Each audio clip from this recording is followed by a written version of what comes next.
I am the co-founder of Hot Tea Mama, and we make teas to support women's wellness naturally. I love tea. I studied in China. I lived in China for a long time as well, and I was the first non-Chinese person to get a degree in tea science when I was living over there. The tea we drink in Britain is really terrible quality, like that you get in normal kind of tea bags. It's a byproduct of a tea that's been made to taste delicious. You can make 6 different types of tea from one tea leaf, depending how you process it.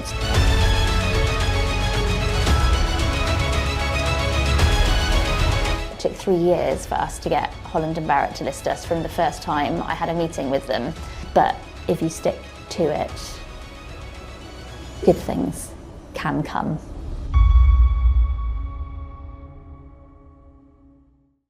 Bethan. Hello. Hello, and thank you so much for coming to our podcast. Oh, you're so welcome. Thanks for having me. So tell us about your business and what is it that you do?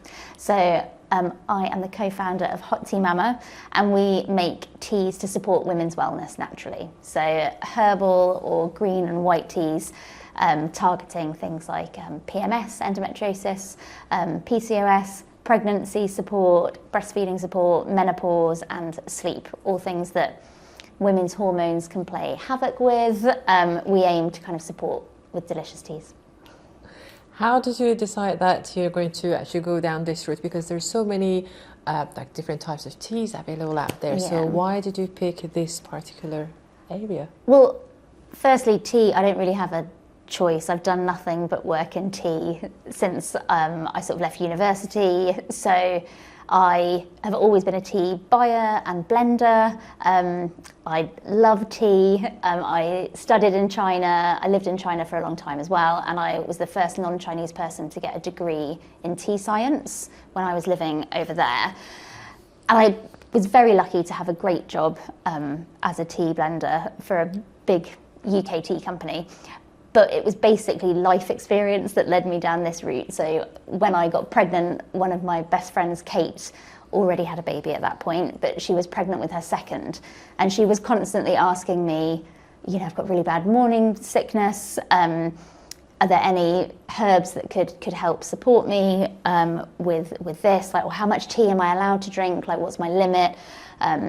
And then she'd heard about raspberry leaf for preparing for labour, which is something a lot of pregnant women do, so asked me about that. Breastfeeding, similarly. So she had all these problems, and at the time, I wasn't pregnant myself, so I just kind of answered them and didn't think too much about it. And then when I had my own child, you suddenly realise you're so restricted on what you can drink and eat. Tea can be like a very good friend, but actually a lot of women I work with, and Kate, you turn to herbal teas, but the herbal teas I was making at work were full of licorice roots, and licorice root can raise your blood pressure. If you're at risk of preeclampsia, it's quite dangerous. So it was this that really triggered the idea for the business, and it was Kate's suggestion, kind of as we went through motherhood together, that why is nobody making teas for kind of pregnancy and breastfeeding specifically at that point. And I didn't know. I thought it was a great idea. I had a very supportive boss who allowed me to kind of work on it in the background. And we started from there. And it's expanded since to like the entirety of women's wellness, mainly because of customers asking us, actually. So it's basically none of my idea, just my tea knowledge. But we had customers who were saying, well, I've stopped breastfeeding. I was using your breastfeeding tea, but my periods have come back and they're horrific. Are there any herbs that can help with that, which there are, and again, their sisters or their mum or even them, after having children, were starting to go through perimenopause and asking, you know, caffeine's a big trigger for symptoms, are there any other herbs that can support, which again, there are. So I think we should never underestimate the power of our diet and kind of lifestyle within these hormonal issues. And yeah, so that is how Hot Tea Mama was born, and kind of continues to grow now as well. Wonderful, thank you. I'm going to take a small step back. You mentioned that you've done a degree in tea science. Tell us more about that, because I personally never heard of tea science, but equally as a person who loves tea, I can understand the importance of it. So tell us about the degree and what is it, what did you learn, and what basically, what did you become as a result of doing that? I know it does sound a little bit like I made it up, but I didn't. So tea science is a kind of university degree in India and in China specifically. It may have changed, but I don't think you can attend university and study it anywhere else. And I found out about it because I'd lived and worked in China a lot. And I used to get a lot of tea trade magazines as part of my work, and I saw that a specific university in Fujian in Southeast China was developing a new program around one very specific type of tea, which happens to be my favourite type of tea. But it's an oolong called Tia Guanyin, and it only grows in this one very small region in China. And I remember seeing it and just thinking, oh my goodness, I would love to go and study there. So I wrote to the university. I speak and kind of read and write Mandarin because I studied that at university. And they said, well, you can't go to that specific new campus that we're building. I think they didn't want, it was only just the first year it was going to open, and they probably didn't want like a foreigner rocking up and it not necessarily being totally smooth. But they had a very well-established tea science degree on their main campus, and they said you can come and study if you would like. So the company I was working for at the time, a British tea company, but they wanted to set up offices in China. I was 29 at this point, and I thought, you know what, I'd met my partner, we were very happy, we knew we'd have kids at some point, and I thought, if I could negotiate with my boss that I could help sourcing in Chinese teas, help with the setup of an office in Asia, and I could study at the same time, when else am I going to do that? Like, if we're going to have kids, my life's going to not be quite so free necessarily. So yeah, I kind of had to get a lot of different people on board. But yeah, my boss thought it was a great idea. They were very happy for me to do that. So I kind of part-time worked and studied. Jake was really supportive, though he did say at the time he didn't think I would necessarily actually do it. So I think I told him, I saw the course in like May or something, and I'd gone by August. I was like straight out. And yeah, I did quite an intense kind of 6 weeks of language because I'd studied in the past and I'd lived in China in the past, but I couldn't, it's the vocabulary, like it's very specific, scientific, agricultural kind of language that was used in the course. So I just threw myself in to language lessons while I was there, and then started, and I was quite lucky that I kind of pick and mix. So I did a couple of like master's courses, a couple of undergrad courses, and altogether by the time I finished it was enough for them to award me with my xuezheng, like my graduation certificate. And yeah, I loved it. I did like tea culture, so even the kind of tea ceremony that you get in China, that was a small part of the course. And then the majority was looking at agricultural methods, the science behind why different teas taste different, because you can make 6 different types of tea from one tea leaf, depending how you process it. Wow.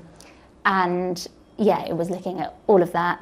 And then blending, you were talking about blending yourself like at home. Again, that was taught like how to blend and how to ensure accuracy, depending whether you were doing a unique kind of flavour or you were just looking for consistency.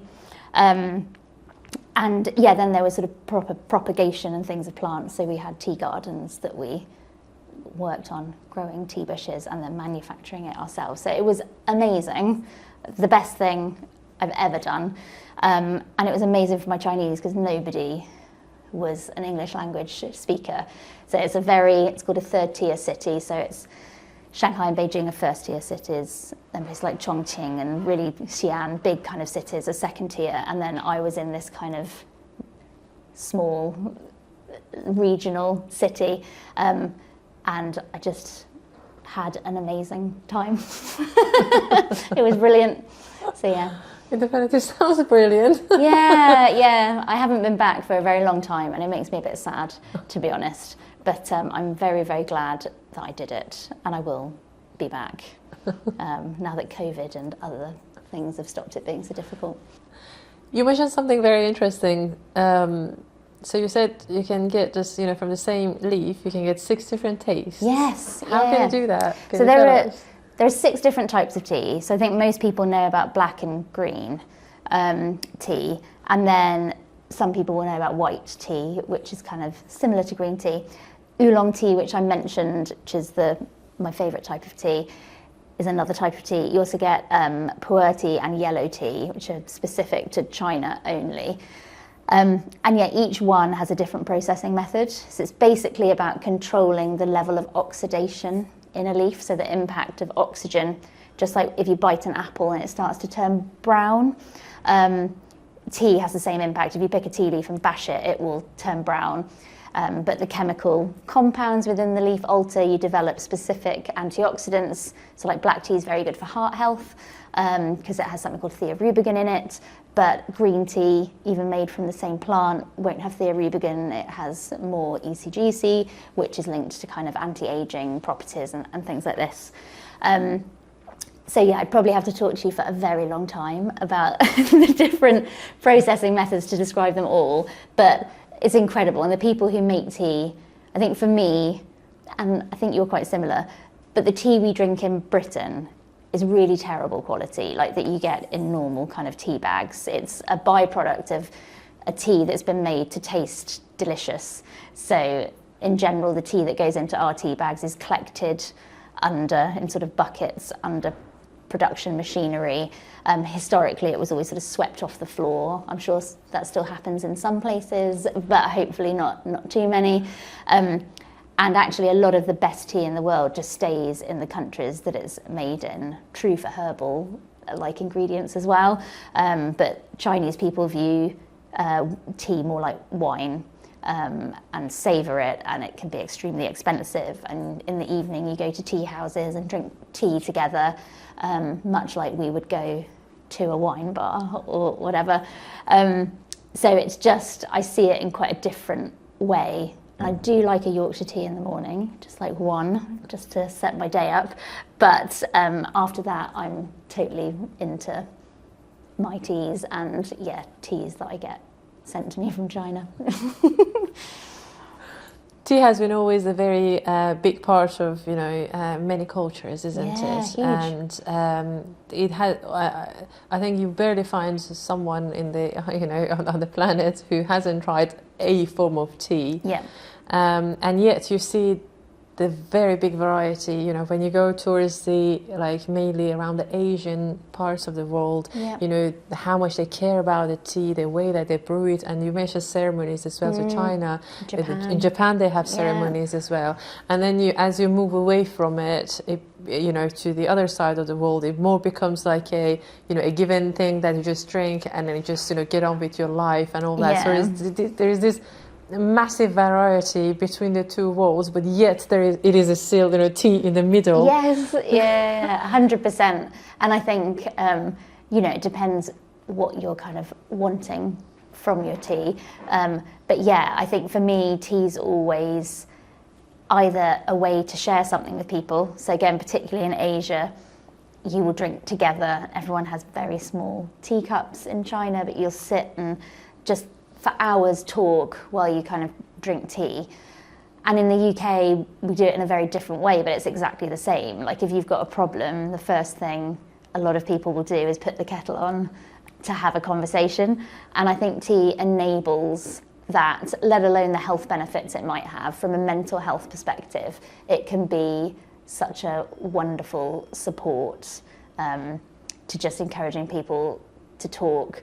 And then, you get a benefit from holding a hot cup of tea in your hands when you feel stressed, increases your oxytocin, you'll be able to kind of hopefully calm down. And it has huge benefits, across the world in that way as well. Let's go back to your teas. Yes. So tell us a bit more about the varieties, because they're different.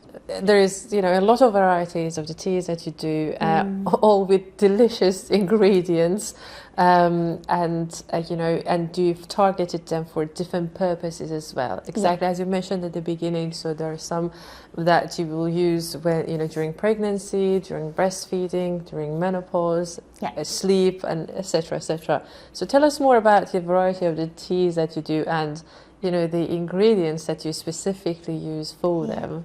Yeah, so they are very much inspired by like a need, rather than just being a generic kind of blend.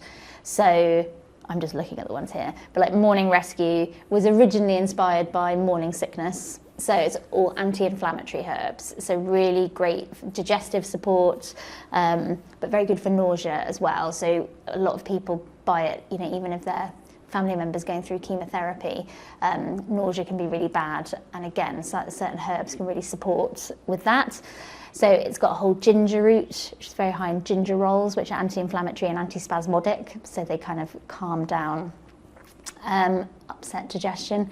Lemongrass, lemon balm, lemon verbena, they again all contain citrals, so they're looking at supporting in a similar way, and a little bit of African mint for flavour. But again, because we use whole leaf, something that can be really hard if people are suffering with digestive issues is having a really high tannin content in their tea.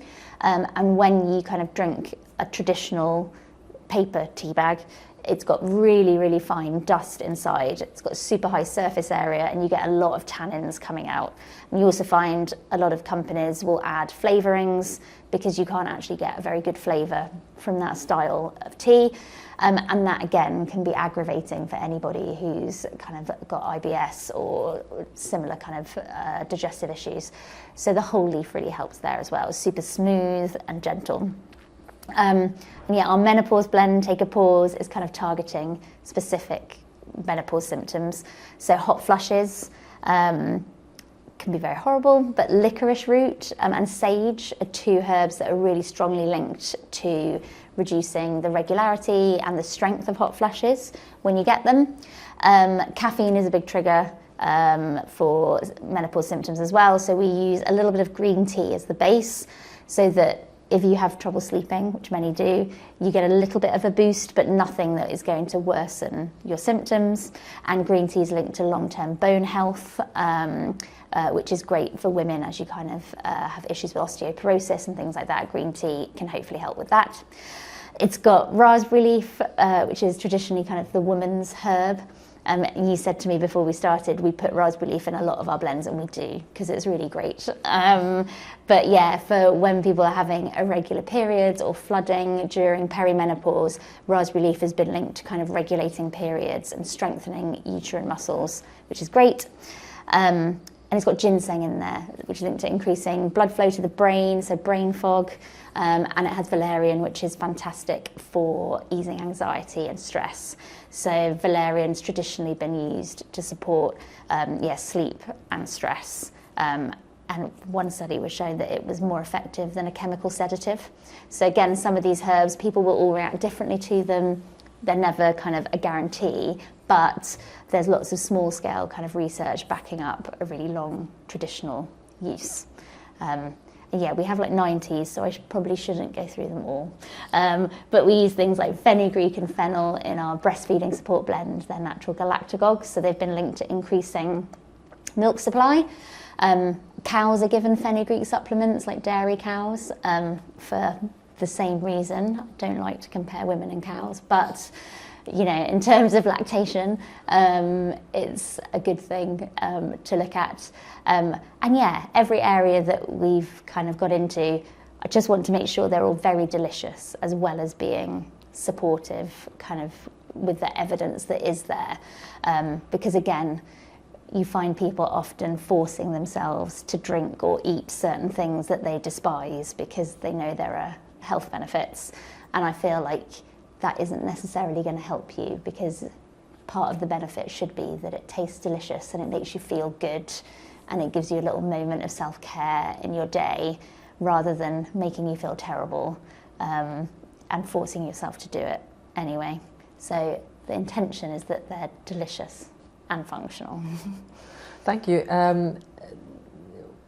What was actually very interesting as you were talking about them is that, you know, there is the educational piece behind everything. Yeah. And like many other things in the nature, they come with their own goodnesses, and they all, you know, target something. You know, it's even a disease, or something which is not that you need to balance, or all sorts of things. And we all know that many years ago, before all these medicines and everything, it was all around herbs and herbal remedies and all that. Obviously we've moved away from that, but the fact that the solution of some of the day-to-day things are still out there in even through a leaf of tea is so fascinating. The question here is that how many people, let's just say the UK, how many people, or because we're talking about the problems that mainly women have, how many do you think women in the UK are aware of these problems that can be resolved, or can be not necessarily resolved, but even just improved by these herbal teas?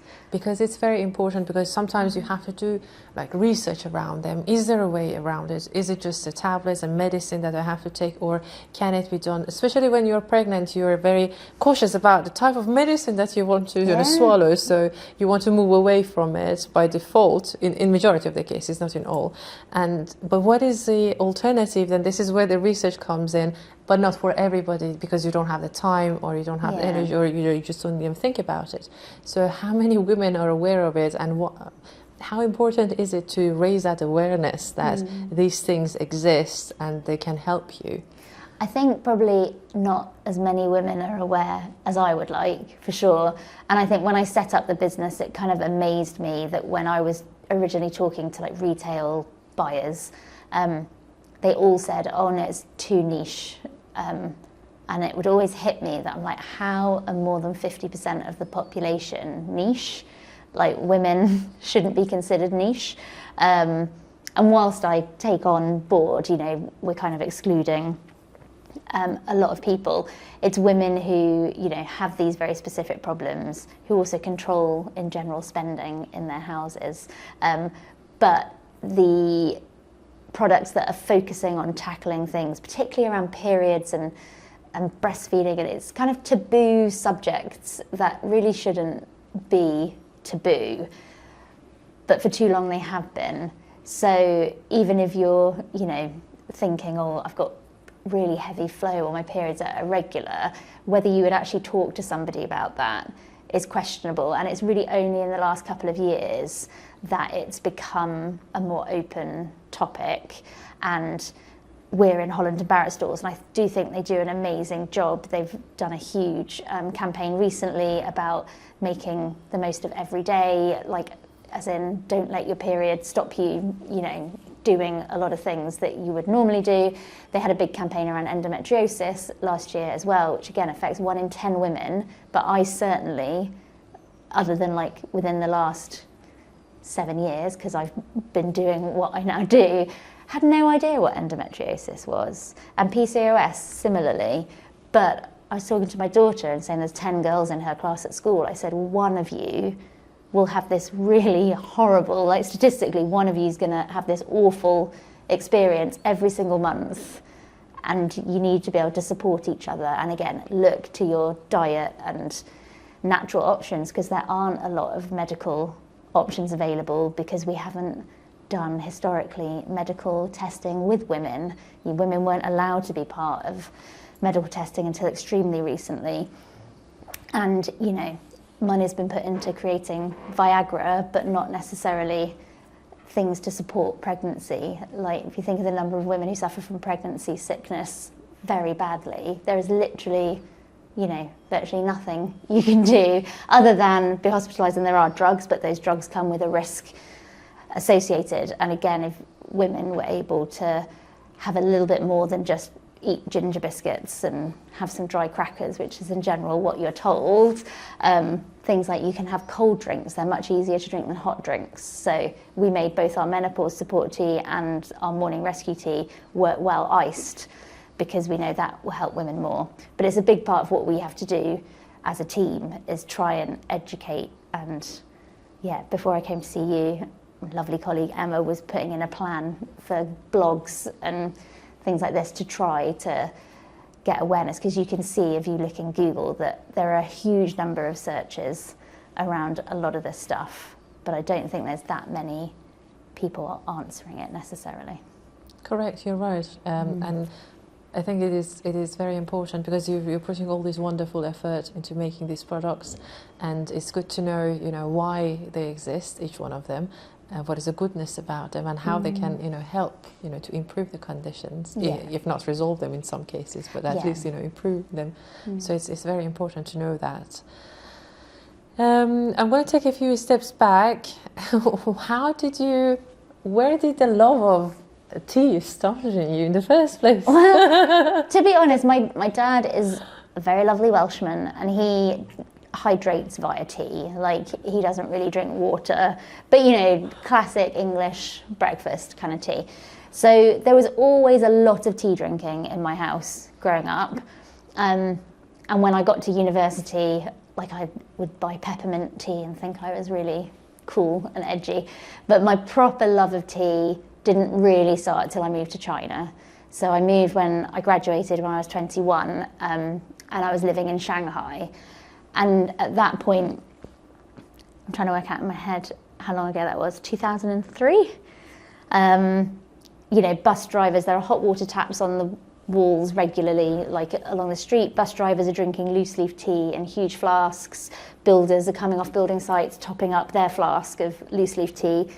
And I just was immediately like, what is this? Because this isn't what I think of tea as being.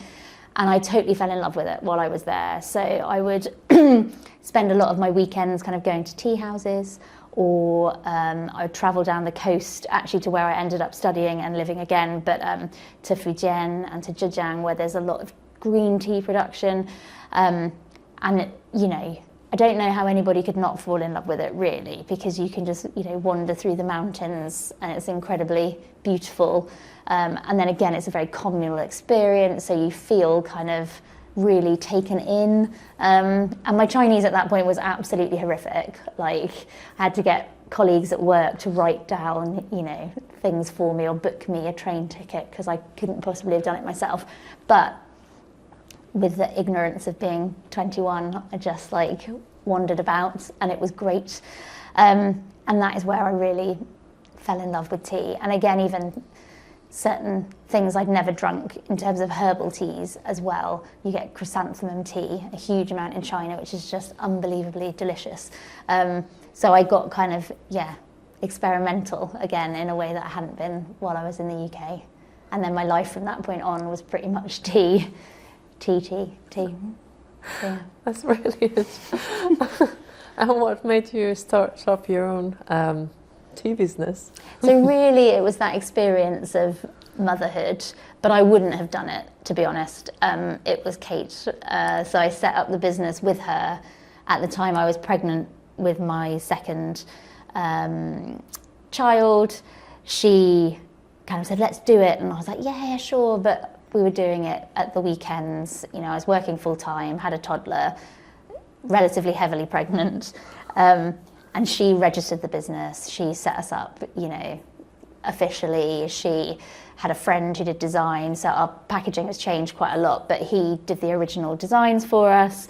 She set up the website. I didn't do nothing. I made the teas and set up the supply chain, but I would never have done it if she hadn't have, to be honest. And the kind of tables turned a little bit because she is Australian originally, and she left Oxford to go back to Sydney just before our website launched and just before we got all our product. So at that point, I kind of didn't really have a choice. We'd done what we said we would do, and we had stock in my garage and in the shed and in the front room, and I would pack up the orders every night. Hector had been born by that point, my son, and I just worked between like the hours of 8 and 10.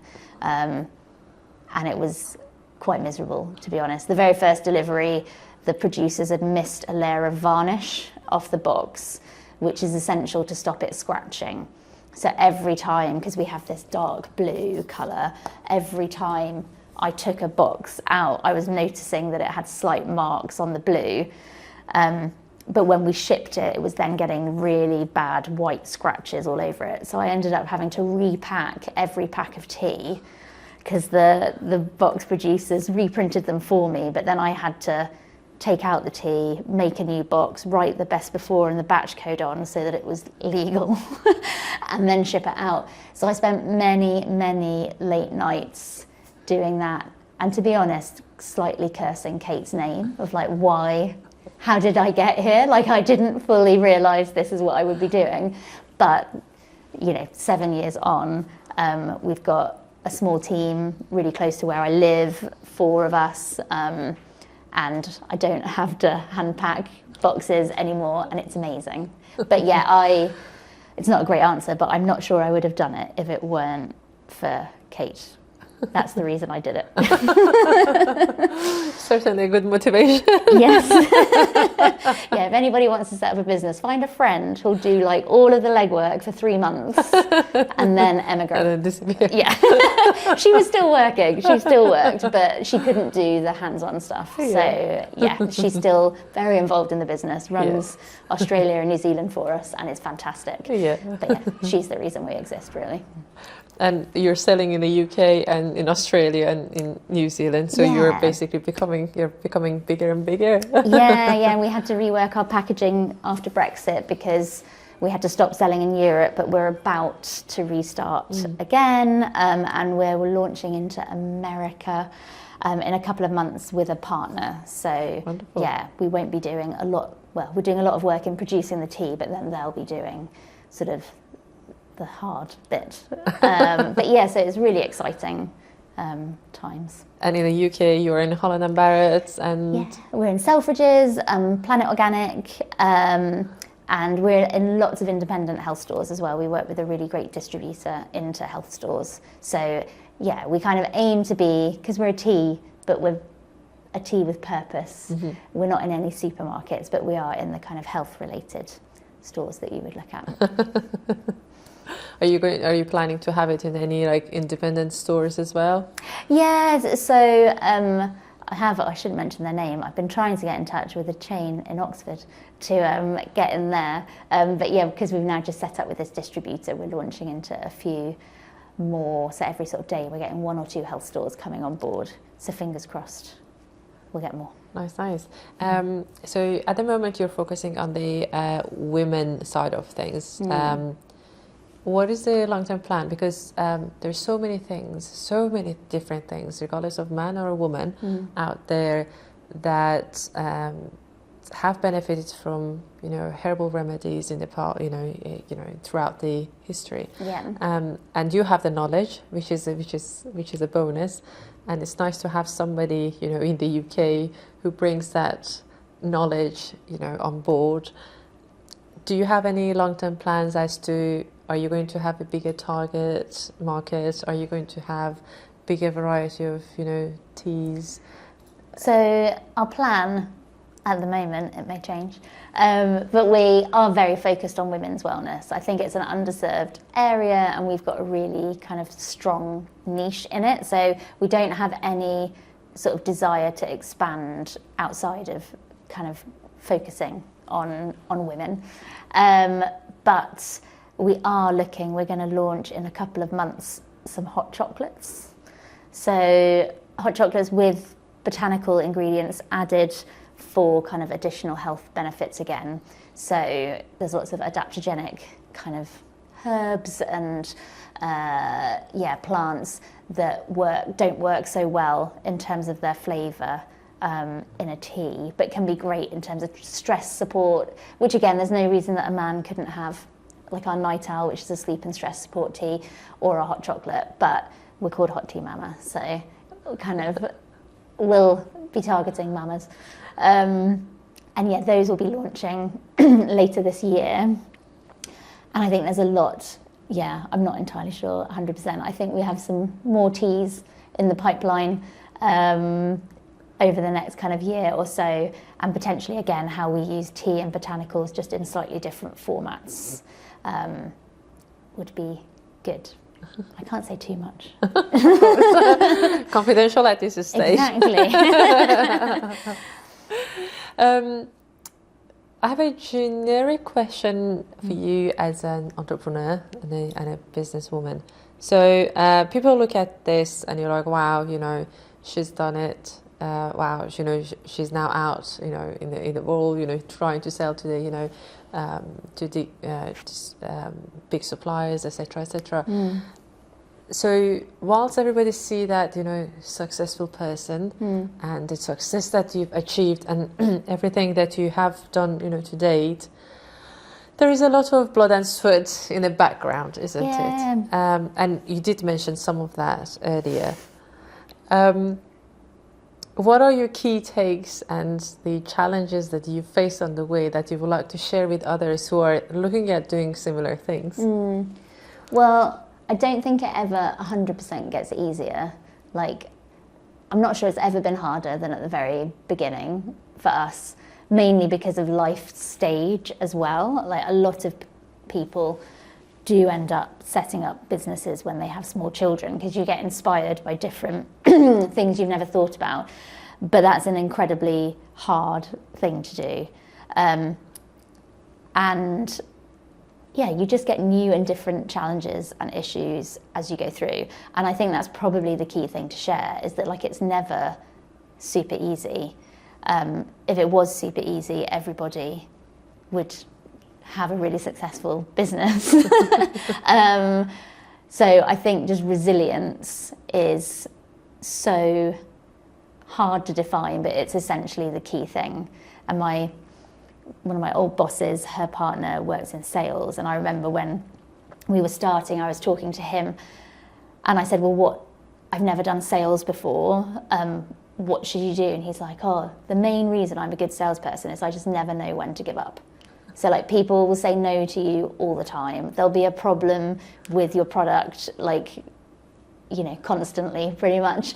And all those things are completely fine.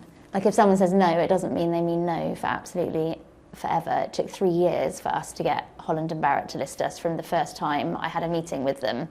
And there's another retailer I'm hoping to get us into. Again, I'm getting into my 4th year of talking to them and different people, and we were so close last year to them listing us and they didn't. But you just go, okay, next year. Like, as long as you can kind of not give up, like, not giving up is key. But again, that means having a good support network around you, being able to talk to people about how it's going, getting outside advice as much as you can, because as a small business, that's really hard.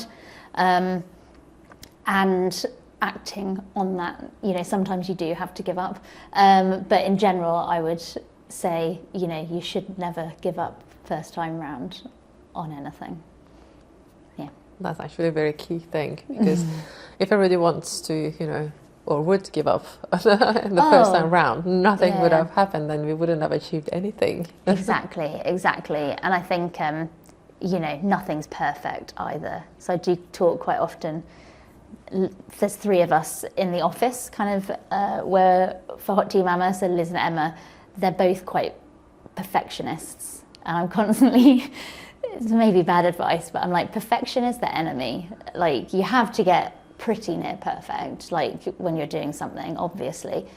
But eventually, you've just got to do it. And like, yes, there'll be something you might need to improve, or there'll be something that you might tweak, but it's better to send the email than to spend 4 days crafting the perfect pitch email and, you know, potentially missing the deadline that a buyer had. Or similarly, you know, talking to new suppliers, you might not know exactly what you want, but start the conversation, work with them. So yeah, I do sometimes think getting stuff done, just do the hard things, but don't necessarily do them perfectly. Just do them. It's good. If time goes back, given that you still have your, you know, your friend beside you, would you do the same thing? I think we'd have to, because I think if I'd have thought about it more deeply, about the repercussions of what we were doing, I wouldn't have done it. And I think there are things we could have done better, and all of that, but we are still very good friends, which I think is very good. And we've ended up not necessarily where we thought we would be, but where we should be. It's a good place.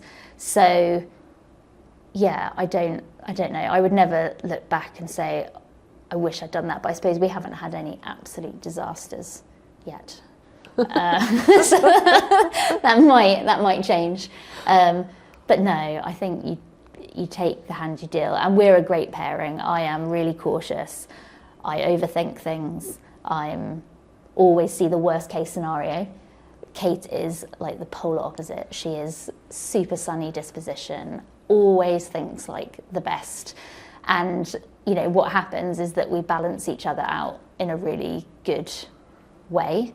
And I think, again, as you're growing a business, it's all about how you can get the right people around you and do that. And again, we've done a good job with that, with the team that we've grown. But yeah, I'm sure there's a million things, small things I might do differently, but none of the big stuff. Yeah. As you progressed, and you can go as many years back as you want. Mm-hmm. Were there any particular people or one person in your life that influenced you the most to be, who you are today, and making those decisions that you have made today, and have the business that you have today? I think, well, I get emotional. My mum and dad are like integral. So even to me as a person today, I think they unbelievably supportive. I mean, at 21, I moved to Shanghai. I couldn't speak any Chinese, and at no point did they say to me, "Do you think that's a good idea, Bethan?" They're like, "That sounds great. You should go for it."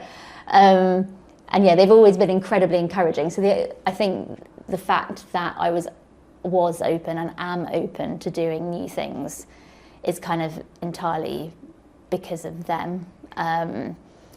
And my dad worked abroad a huge amount when I was little. My mum kind of spent a lot of time as a single parent, even though my dad was around, but he was in Mauritius or Guyana working. So yeah, I think hard work and resilience and an openness definitely come from them. But even with the business, I mean, they have stored packaging in their attic for me. Like, so at the beginning, one of the most expensive things if you're making a product is the packaging. And I would produce like a year's worth, but only actually need to do a small amount. And they were like, yeah, sure, put it in our attic. So their whole attic was like full of flat pack boxes for like 2 years. My dad has driven product when we've had like major issues. He's driven packaging to like tea suppliers from like Birmingham to Tunbridge Wells, like at the drop of a hat. He's set up baby shows where we've done events like in the NEC. He's like, right, what do you need me to do? Like, come to it.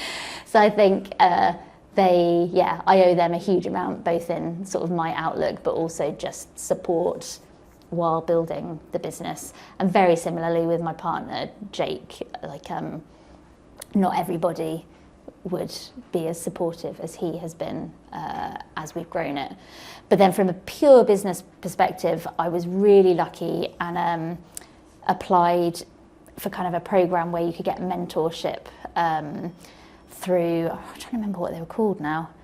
It's not Oxlep, which has also been fantastic, but it was another online kind of government-supported business organisation. And I was paired with just a fantastic mentor who was actually based in Cornwall, but it was the first time I'd kind of had anyone outside of Kate, who's always been my sounding board when making decisions, but someone totally external to kind of run things through and realise, that we had big holes in terms of, financial forecast planning and different elements.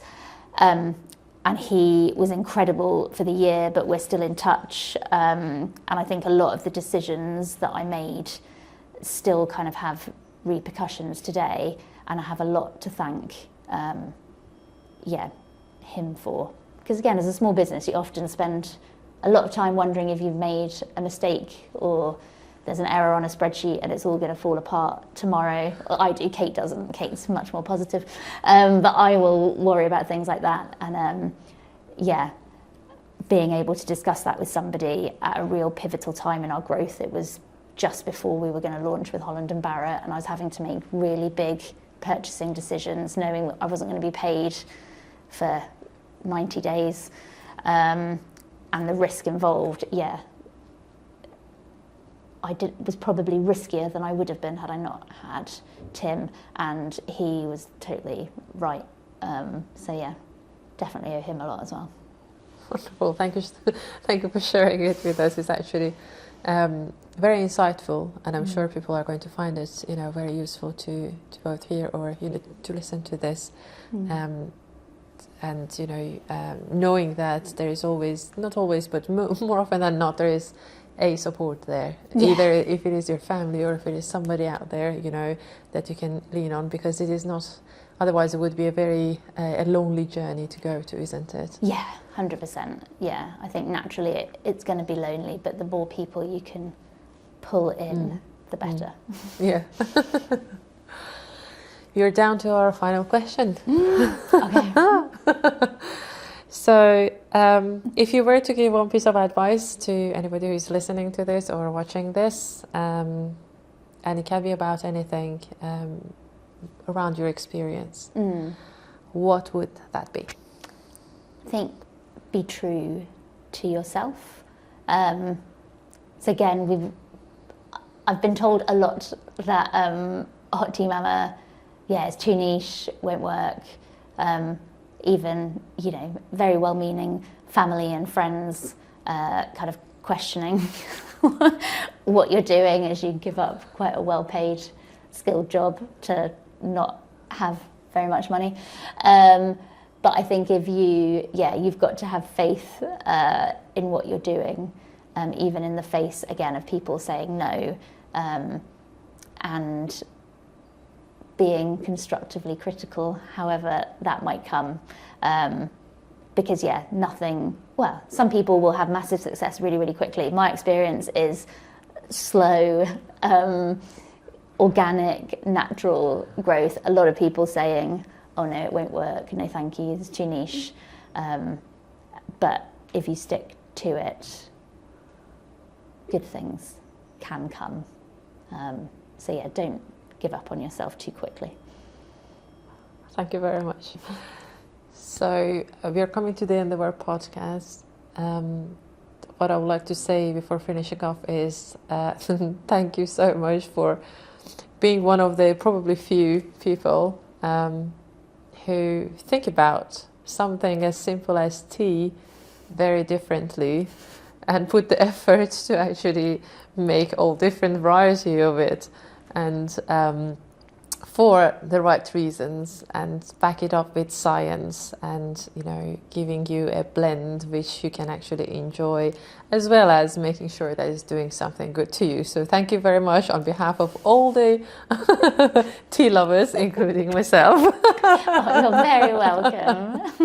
And also thank you so much for coming to our podcast. It was such a pleasure to have you here. Thank you. Thanks for having me, Tasha. I really appreciate it. Thank you.